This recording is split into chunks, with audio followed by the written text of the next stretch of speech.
Hello बच्चों, आज हम change in profit sharing ratio chapter की कुछ इलस्ट्रेशन देखने वाले हैं। देखते हैं ये इलस्ट्रेशन हमसे क्या पूछता है। P, Q, R और S चार पार्टनर्स है बच्चों एक बिजनेस में जो प्रॉफिट शेयर करते हैं 1:4:2:3 की रेशियो में।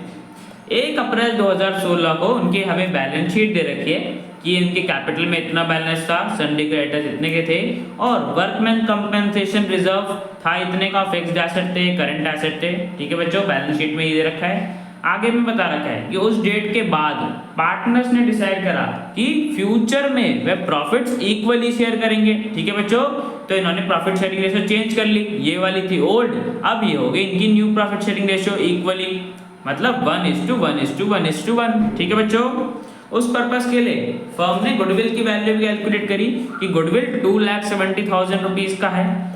और कुछ आगे बच्चों में एडजस्टमेंट दे रखी है कि वर्कमैन कंपेंसेशन रिजर्व में क्लेम आया था 2 लाख रुपए का, इतने का क्लेम आया वर्कमैन कंपेंसेशन। और बच्चों सेकंड पॉइंट में बता रखा है कि पार्टनर चाहते हैं कि जो भी उनके कैपिटल में अमाउंट है वो एडजस्ट हो जाए न्यू प्रॉफिट शेयरिंग रेशियो के हिसाब से, मतलब जो भी इनका कैपिटल इक्वली हो जाए। इक्वली कैसे बच्चों, देखो इनके न्यू प्रॉफिट शेयरिंग रेशियो बोली हुई है, ये चाहते हैं कि जो भी इनके कैपिटल में अमाउंट है वो उनकी प्रॉफिट शेयरिंग रेशियो के हिसाब से हो और इनकी new profit sharing ratio equally है। तो ये चाहते हैं कि इनके कैपिटल इक्वली रेशियो में आ जाए, because new profit sharing ratio तो इक्वल है, तो इनके कैपिटल इक्वल रेशियो में आ जाए। तो हमें उनको एडजस्ट करना है ताकि वो इक्वल हो जाए सबके कैपिटल्स। और बच्चों कैसे एडजस्ट करना है हमें ये भी बताया। अगर किसी के कैपिटल में कम अमाउंट है तो वो कैश और लेके आएगा, और किसी के कैपिटल में ज्यादा अमाउंट है तो उसको एडजस्ट करने के लिए वो कैश उससे विड्रॉ कर लेगा। ठीक है बच्चों, तो हमें कैपिटल एडजस्ट करने हैं चारों पार्टनर्स के उनके न्यू प्रॉफिट शेयरिंग रेशियो के हिसाब से। ठीक है बच्चों, आगे हमें बोला कि हमें revaluation account, partners capital account और बैलेंस शीट बनाना है। तो बच्चों सबसे पहले रिवैल्यूएशन अकाउंट से शुरू करते हैं। देखो बच्चों, यहाँ पे हमें बोला हुआ है ना कि क्लेम है, वर्कमैन कंपनसेशन में क्लेम है 2 लाख रुपए का। और बच्चों देखो हमारे पास रिजर्व कितने का है, रिजर्व तो बच्चों सिर्फ 1,70,000 का है, बट क्लेम तो ज्यादा है ना। क्लेम का पैसा हमें देना पड़ेगा 2 लाख रुपए, 1,70,000 रुपए तो हम रिजर्व से दे देंगे और बाकी बच्चों 30,000 रुपए कहाँ से देंगे। तो बच्चों ये 30,000 जो हमारे पास रिजर्व में नहीं है ये तो लॉस हो गया ना, और लॉस सारे हमारे रिवैल्यूएशन अकाउंट के डेबिट साइड में जाते हैं ना। तो बच्चों इस लॉस को भी हम रिवैल्यूएशन अकाउंट की डेबिट साइड में डाल देंगे। 2 लाख रुपए इसका हमारा यहाँ पे क्लेम था और 1,70,000 का तो रिजर्व था, तो 1,70,000 तो हम यूज करके दे देंगे, बट जो 30,000 में और देने वो कहाँ से देंगे, वो तो हम पार्टनर से लेंगे लॉस का पैसा। तो हमने रिवैल्यूएशन अकाउंट की डेबिट साइड में डाल दिया कि इतने की हमें लायबिलिटी और देनी है। वर्कमैन कंपनसेशन क्लेम अकाउंट 30,000 रुपए कम पड़ रहे थे क्लेम में, तो वो लॉस हो गया। और वो लॉस कौन बियर करेगा, पार्टनर से बियर करेंगे, पार्टनर्स पैसे देंगे उनकी ओल्ड प्रॉफिट शेयरिंग रेशियो में। तो P इतना पैसा देगा, Q इतना पैसा देगा, R इतना पैसा देगा और S इतना पैसा देगा। ठीक है बच्चों, चारों पार्टनर्स इतना मिलके पैसा देंगे तो जो क्लेम में कमी पड़ रही थी 30,000 रुपए की वो हो जाएगी, और वर्कमैन कंपनसेशन क्लेम हम 2 लाख रुपए का दे सकते हैं। ठीक है बच्चों, तो रिवैल्यूएशन अकाउंट हमने यहाँ पे बना लिया। अब पार्टनर्स कैपिटल अकाउंट बना लेते हैं। तो बच्चों देखो सबसे पहले तो बच्चों ओपनिंग बैलेंस आता है ना, तो ये रहा हमारा ओपनिंग बैलेंस, सबका चारों पार्टनर का ओपनिंग बैलेंस लिख लेंगे कैपिटल में। तो बच्चों देखो बना लिया चारों पार्टनर का, तो हमने partner capital account by balance period डाल दिया, P का इतना था, Q का इतना था, R का इतना था, S का इतना था, ये सब हो गया इनका ओपनिंग बैलेंस। ठीक है बच्चों, और यहाँ पे बच्चों अभी हमारा रिवैल्यूएशन में लॉस आया था ना, तो हमें वो भी ट्रांसफर करने पड़ेगा पार्टनर के कैपिटल अकाउंट में। तो बच्चों वो ट्रांसफर कर दिया कि P कि हम इतना पैसा लेंगे, Q से इतना पैसा लेंगे, R से इतना पैसा लेंगे और S से इतना पैसा लेंगे, ताकि जो लॉस हुआ था रिवैल्यूएशन में वो रिकवर हो जाए। ठीक है बच्चों, तो हमने रिवैल्यूएशन की तो एंट्री कर दी जो पार्टनर कैपिटल में ट्रांसफर होनी थी। और बच्चों हमें दूसरी एंट्री कौन सी करनी है, गुडविल बोला हुआ है ना क्वेश्चन में कि गुडविल 2,70,000 रुपीज का है, तो हमें देखना पड़ेगा कि कौन सैक्रिफाइसिंग पार्टनर है और कौन गेनिंग पार्टनर है, उनकी ओल्ड रेशियो ये रही, न्यू रेशियो ये रही। तो बच्चों निकाल लेते हैं। तो बच्चों देखो P का ओल्ड प्रॉफिट शेयर 1/10 था और न्यू 1/4 था, इक्वली बोला हुआ था ना, तो सबका 1/4 1/4 1/4 हो गया। P का हम निकाल लेते हैं, ओल्ड माइनस न्यू करोगे 1/10 - 1/4 तो बच्चों हमारे पास आ रहा है -6/40, माइनस करने पे नेगेटिव आ रहा है। और बच्चों मैंने बताया नेगेटिव का मतलब क्या होता है कि पार्टनर गेन कर रहा है। अब P को प्रॉफिट में शेयर ज्यादा मिलेगा, ठीक है बच्चों, तो P हमारा गेनिंग पार्टनर हो गया। ऐसे ही सेम Q का निकाल लेंगे। Q का ओल्ड इतना था, न्यू इतना था, ओल्ड माइनस न्यू करोगे तो हमारे पास Q का सैक्रिफाइस आ रहा है। और बच्चों पॉजिटिव में आ रहा है तो मतलब सैक्रिफाइस है, और सैक्रिफाइस का मतलब अब Q का प्रॉफिट में शेयर कम हो गया है, अब उसे प्रॉफिट कम मिलेगा, तो Q हमारा सैक्रिफाइसिंग पार्टनर हो गया। ऐसे बच्चों R और S का भी निकाल लेंगे। R का बच्चों निकालो तो ओल्ड माइनस न्यू करोगे तो हमारे पास नेगेटिव आ रहा है, और बच्चों नेगेटिव का यही मतलब है कि R भी गेन कर रहा है, R को अब प्रॉफिट में शेयर ज्यादा मिलेगा, तो R भी हमारा गेनिंग पार्टनर हो गया। और सेम तरीके से हम S का भी निकाल लेंगे। ओल्ड माइनस न्यू करेंगे तो हमारे पास पॉजिटिव का आ रहा है, और बच्चों पॉजिटिव का यही मतलब है कि S सैक्रिफाइस कर रहा है। जब भी पॉजिटिव आता है तो पार्टनर सैक्रिफाइस कर रहा होता है, पार्टनर का प्रॉफिट में शेयर कम हो गया है, तो S हमारा सैक्रिफाइसिंग पार्टनर हो गया और Q भी, और P और R हमारे गेनिंग पार्टनर हो गए। और बच्चों गुडविल में कौन किसको कंपेंसेट करता है? सैक्रिफाइसिंग पार्टनर को देते हैं ना गेनिंग पार्टनर, तो जो हमारे Q और S सैक्रिफाइस कर रहे थे उनको कंपेंसेशन मिलेगी। कितनी मिलेगी बच्चों वो भी निकाल लेते हैं। हमारे फर्म की गुडविल की वैल्यू 2,70,000 रुपीज थी, और Q इतना सैक्रिफाइस कर रहा था, S इतना सैक्रिफाइस कर रहा था, तो उनका निकाल लेंगे। 2,70,000 का 6/40 Q को मिलेगा, और 2,70,000 का 2/40 S को मिलेगा। और गेनिंग पार्टनर निकाल लेंगे कि गेनिंग पार्टनर कितना कितना पैसा देंगे। P भी 2,70,000 का 6/40 देगा, और R भी 2,70,000 का 2/40 देगा। ठीक है बच्चों, तो मल्टीप्लाई करने पे हमारे पास ये एंट्री पास करेंगे हम।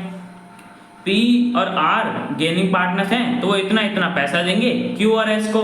क्यों देंगे? बिकॉज Q सैक्रिफाइस कर रहा है और S भी सैक्रिफाइस कर रहा है। ठीक है बच्चों, तो ये होगी हमारी गुडविल की एडजस्टमेंट एंट्री।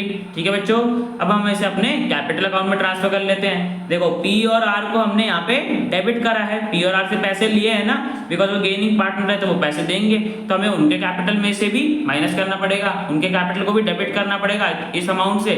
और Q और S को हमने यहाँ पे क्रेडिट करा है तो उनके कैपिटल अकाउंट में भी क्रेडिट करना पड़ेगा इतने इतने अमाउंट से। ठीक है बच्चों, तो करते हैं।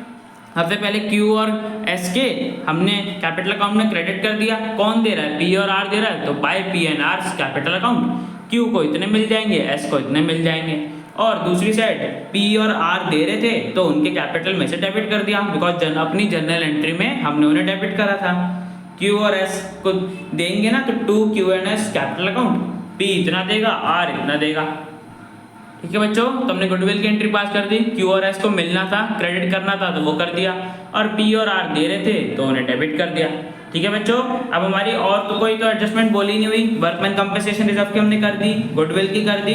अब हमें एक चीज बोली हुई थी कि पार्टनर चाहते हैं कि उनका कैपिटल एडजस्ट हो जाए उनकी न्यू प्रॉफिट शेयरिंग रेशियो के हिसाब से।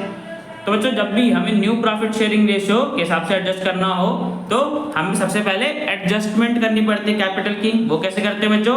हमें हर पार्टनर का एडजस्टेड कैपिटल निकालना होता है, मतलब जितने भी लॉस या प्रॉफिट जो भी होता है हमारा प्लस करके जो भी एडजस्टेड आएगा। जैसे देखो यहाँ पे जो 3,000 हमारे यहाँ पे लॉस था, P के सबसे पहले देखते हैं, P का 3,000 रुपये हमें लॉस माइनस करना पड़ेगा। ठीक है, और 40,500 गुडविल का पैसा दिया तो वो माइनस करना पड़ेगा।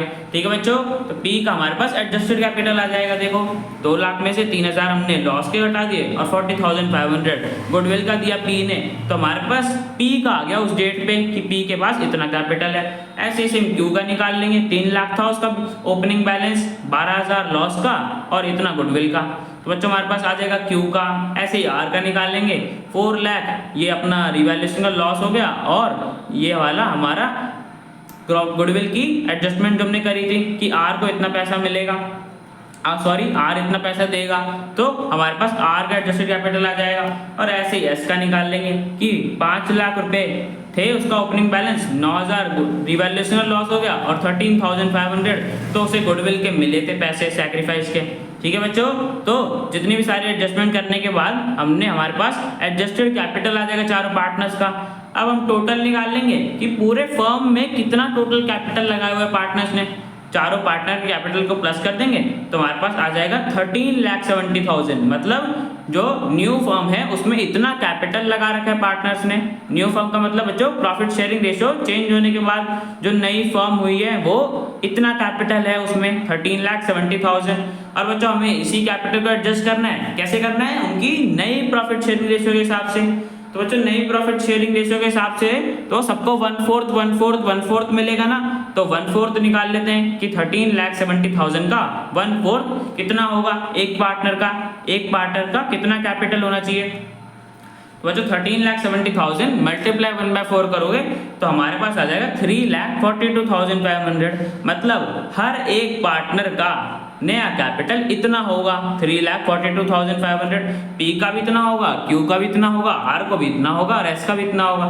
तो चारों पार्टनर का कैपिटल उनका सेम हो जाएगा, उनका इक्वल हो जाएगा। उनकी न्यू प्रॉफिट शेयरिंग रेशियो के हिसाब से new profit sharing ratio equal थी तो पार्टनर के चारों पार्टनर के कैपिटल भी इक्वल हो जाएंगे इस अमाउंट के होंगे। ठीक है बच्चों, तो ये हो जाएगा बच्चा हमारा क्लोजिंग बैलेंस। बिकॉज अब तो हमारा ये एडजस्ट कर दिया ना, तो ये हो गया हमारा क्लोजिंग बैलेंस। वो हमने लिख दिया कि सब पार्टनर का अब कैपिटल हमारा 3,42,500 होगा।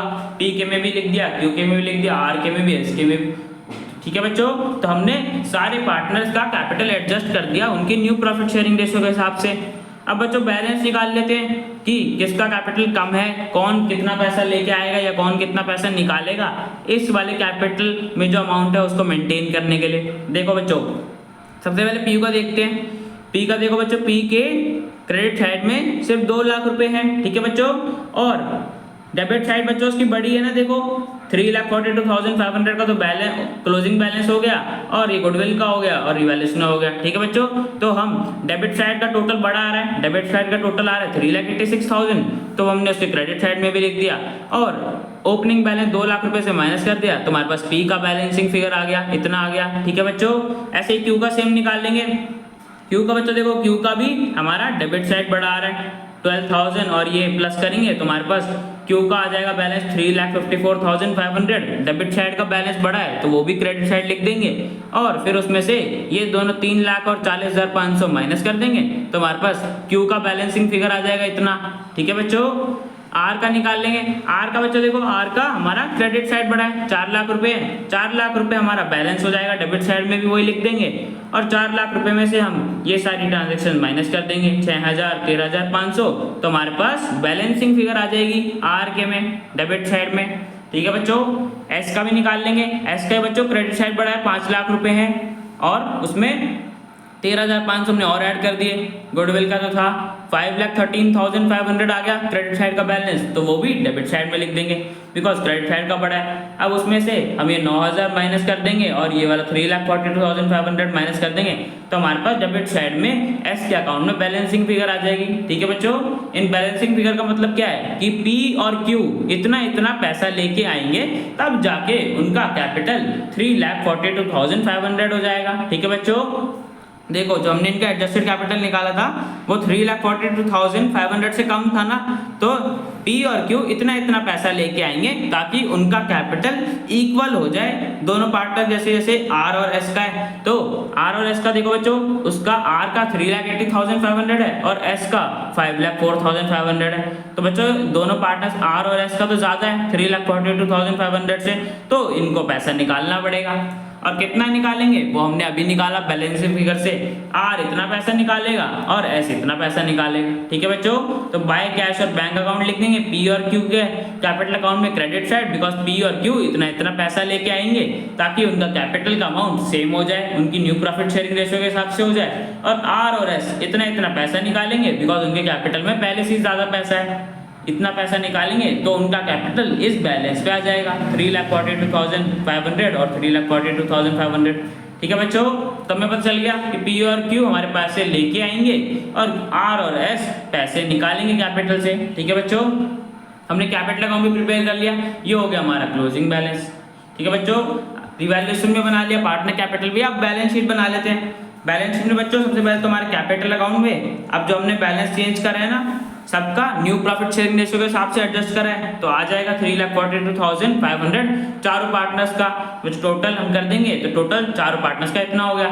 सन्ड्री क्रेडिटर्स हमारे सेम रहेंगे और provision for workman compensation claim आ जाएगा, बिकॉज क्या करना है, अभी हमें क्लेम की पेमेंट करनी है। अभी तक बच्चों यहाँ पे हमें बताया नहीं है ना कि क्लेम पे नहीं करा, ये बोला है कि एस्टिमेट करा गया है, इतना अनुमान लगाया है कि इतना क्लेम आया है, पे करने की बात तो नहीं हुई। और अभी क्लेम हमारा क्या होता है, लायबिलिटी होती है, तो हमें पहले से ही प्रोविजन प्रिपेयर कर लिया कि इतना हमें लायबिलिटी पे करनी है, तो लायबिलिटी साइड आ जाएगा। और फिक्स्ड एसेट और करंट एसेट का तो हमारा अमाउंट सेम रहेगा जैसे पहले था। तो बच्चों टोटल आ जाएगा हमारे पास लायबिलिटी साइड 18 लाख और एसेट्स का भी 18 लाख। ठीक है बच्चों, तो बैलेंस शीट हमारे दोनों साइड्स मैच होगी और बैलेंस शीट हमारी ठीक आ रही है। ठीक है बच्चों, तो हमने रिवैल्यूएशन, पार्टनर कैपिटल और बैलेंस शीट तीनों बना लिए। ठीक है बच्चों, तो क्वेश्चन हमारा कंप्लीट हो गया। अब मिलते हैं नेक्स्ट वीडियो में।